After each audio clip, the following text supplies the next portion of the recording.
Meus caros amigos, hoje é a nossa primeira pílula sobre a história do Ministério Público. E é óbvio que eu vou começar lá do início, mas isso não é uma tarefa muito fácil, porque existem teorias e doutrinadores que tentam justificar a origem do Ministério Público lá no Egito Antigo dos faraós, há 3.000 anos antes da Era Comum. Naquela época existia um alto funcionário dentro da estrutura administrativa do Império Egípcio, que era conhecido como a língua e os olhos do faraó. Era o que hoje nós poderíamos chamar, numa equiparação bem tosca, de fiscal da lei. Se quem ditava a lei naquela época era o faraó, assim como no Império Romano quem o fazia era o imperador, o fiscal da lei era o fiscal da vontade do faraó e da vontade do imperador. Mas essas figuras que existiam também no Império Romano e na Grécia não podem ser propriamente vinculadas à figura de um promotor de justiça, porque além dessa função de fiscal da lei, ela na verdade exercia outras funções que vão muito fora do que se imagina de um promotor de justiça. Por exemplo, aplicava as sanções corporais a quem praticasse determinados ilícitos, a mando do faraó.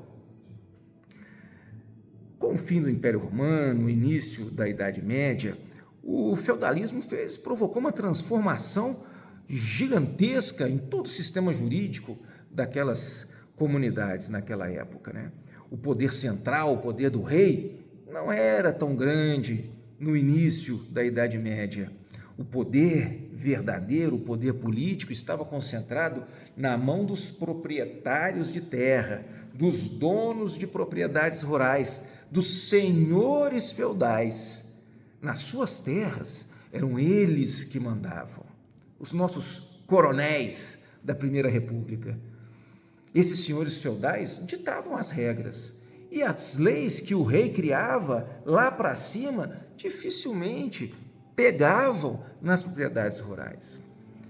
Até que em 1302, um rei francês chamado Filipe IV, o Belo, editou uma ordenança na qual ele criou a figura do procurador do rei.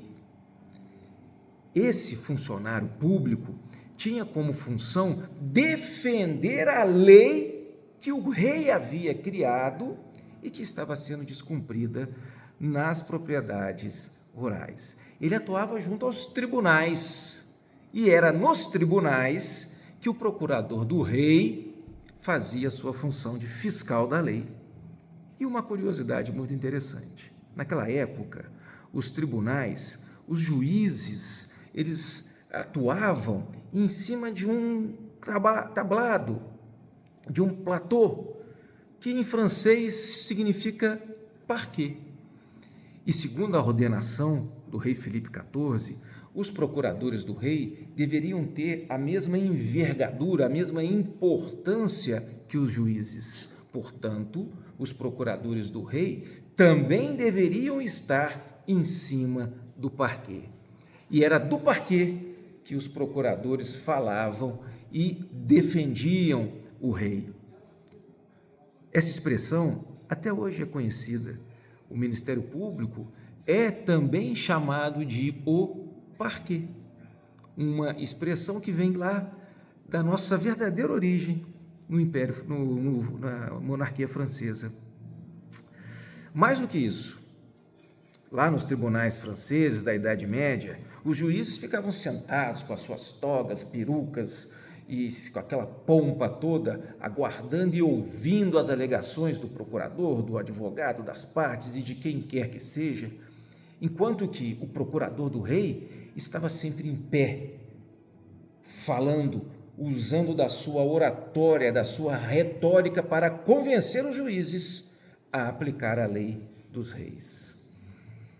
Até hoje isso também existe em alguns países. Na Itália, onde juízes e promotores são a mesma carreira, a carreira de magistrado, nós temos os chamados magistrados sentados e os magistrados de pé. os magistrados sentados exercendo a função típica do Poder Judiciário, enquanto que os magistrados de pé exercendo o Ministério Público. Na próxima pílula, vamos falar sobre como essa figura do procurador do rei foi incorporada no Reino de Portugal e como surgiu o nome promotor de justiça. Espero que tenham gostado. Até breve.